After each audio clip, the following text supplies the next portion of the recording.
ब्राह्मण थे, भगवत भक्ति करते, दोनों हाथों में करताले लेकर के निरंतर गोविंद गोपाल का गीत गाते। गोविंद गोपाल गोविंद गोपाल। एक दिन घर में खाने की व्यवस्था नहीं, पड़ोस के यहाँ से मांग के ले आते और बना के खा लेते। पड़ोसी भी तो बड़े कठोर हुआ करते, एक दिन मांगने से दिया, 2 दिन दिया, और बार बार किसी के दरवाजे मांगते ही चले जाओगे और चुकाने का काम नहीं कर तो कब तक देगा। ब्राह्मण रोज मांगे, अब तो मांगने ही बंद हो गया। मांगे क्या जब कोई देता नहीं, कोई देता नहीं। एक छोटा सा बालक है, कुमार है, लाला कभी कभी कहता माँ भूख लगी, तो बेटे के सर पे हाथ फेर देती, चिंता न कर, अभी कुछ मांग के लाएंगे खिलाएंगे, तू चिंता न कर। पूरी रात गुजर जाती, जो अपने भगवान की याद नहीं छोड़ते। आज के लोग होते तो भगवान को छोड़ देते, भगवान से विश्वास उठ जाता। जब सब कुछ व्यतीत हो गया, 2-2 4-4 दिन की भूख होने लगी, तो भगवान का हृदय द्रवित हो गया। महात्मा का रूप बनाए, द्रोणठरा के दरवाजे आ गए। महाराज है कोई? अंदर से ब्राह्मणी निकली। को महाराज जी आज रुकना चाहते हैं, आज आपके यहाँ भोजन करना चाहते हैं।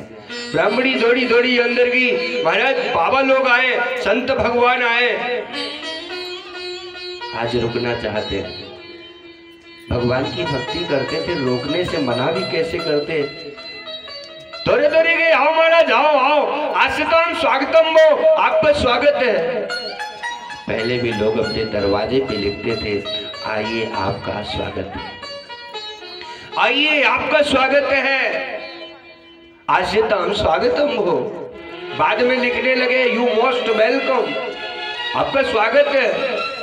अब ये नहीं लिखते आइए आपका स्वागत है, अब ये नहीं लिखते यू मोस्ट वेलकम, अब तो लिखते कृपया कुत्ते से सावधान। क्यों लिख रहे हैं कुत्ते से सावधान? आपकी बुद्धि आपके विचार गंदे हो गए। जिसके घर में गए ना, उसकी माँ बहन बेटी को तकना शुरू कर दिया, उसके धन को तकना शुरू कर दिया, इसलिए लोगों को लिखना पड़ा कृपया कुत्ते से सावधान। ब्राह्मण दौड़ा दौड़ा अंदर गया और आओ गुरुदेव आओ आओ। दिन का समय था, शाम को रुकेंगे, महाराज जी को भोजन तो कराना ही पड़ेगा। ब्राह्मणी से बोला महाराज देवी कुछ है खाने के लिए? ब्राह्मणी ने कहा महाराज 4 दिन से तो कुछ नहीं है, बच्चा भी भूखा है, मैं भी भूखा हूँ। आप कह रहे कुछ है? अपने बेटे का हाथ पकड़ा और एक सेठ जी के यहाँ जा करके बोले हमें कुछ आज दे दो, ब्याज पर दे दो, मेरा बेटा रख लो, जब हम कुछ दे दें तुम्हारा तो हमारा बेटा दे देना और बदले में हमको धन दे दो। आज हमारे दरवाजे संत पधारे हैं, उन्हें भोजन कराना है। सेठ ने धन तो दे दिया, बेटा तो गिरवी में रख गया। माँ ने कठोर हृदय बना लिया, अपने दिल में पत्थर लगा लिया। बेटा को इतना चाहती थी, बेटा सामने नहीं था, भोजन बन चुका था। ठाकुर तो हृदय में बैठता है, ठाकुर मंदिर में दर्शन के लिए हम जाते हैं, भाग रहे हैं मठ में, ईश्वर तो बैठा है घट में।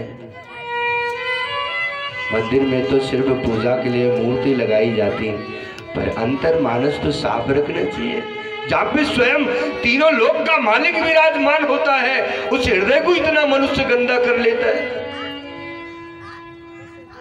भगवान ने भोजन का थालो सामने देखा, संतों ने भोग लगाया और भोग लगा करके कहा देवी इधर आओ, दोनों के दोनों आओ।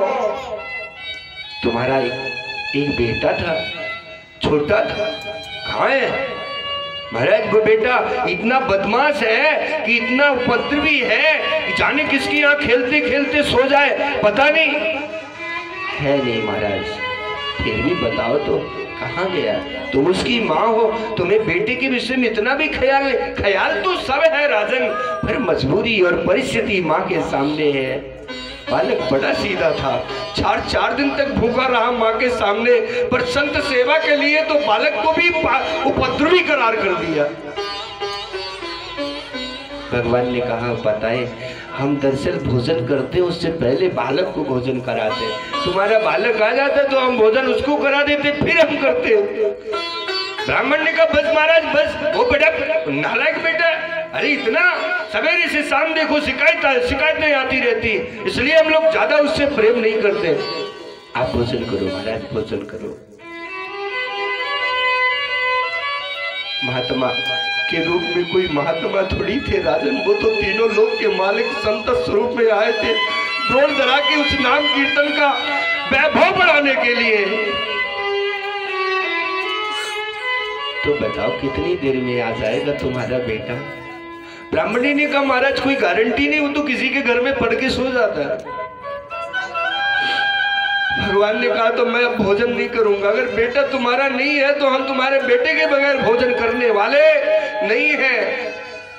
ब्राह्मणी और ब्राह्मण के दोनों आंखों से अश्रुधारा बह चली, हाथ जोड़ करके बोले गोविंद ये क्या कर रहे हो महाराज, हम बड़े मुसीबत से धन ला करके आपको भोजन परोसा है और आप भोजन नहीं करेंगे।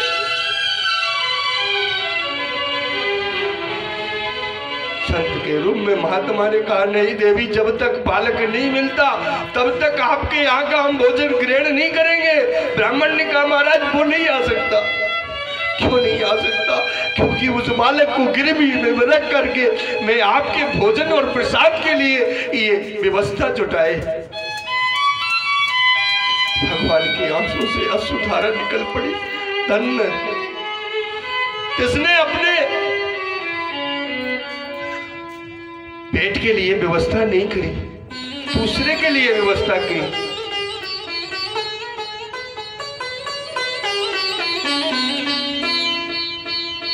देवी धन्य, ये तीनों लोग का मालिक चतुर्भुज रूप में प्रकट हो गया। बोले विष्णु भगवान की जय।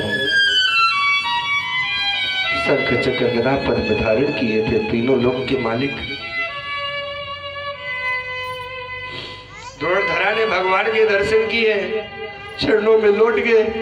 भगवान ने कहा देवी अब तो इच्छा करती है तेरी जैसी देवी का मैं पुत्र बन के आऊं, तेरी जैसी देवी का स्तन पान करूं। आगे आने वाला द्वापर है, द्वापर में मैं तेरे गर्भ से तो जन्म धारण नहीं करूंगा, पर तेरा स्तन जरूर पान करूंगा।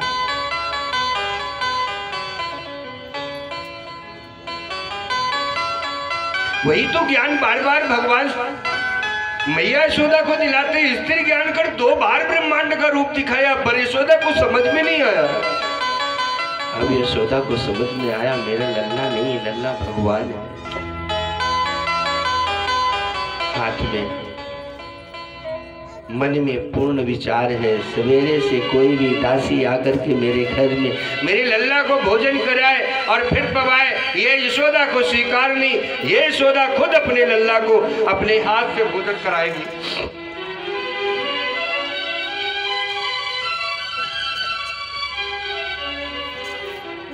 सवेरा हुआ, सारी गोपियों की छुट्टी कर दी।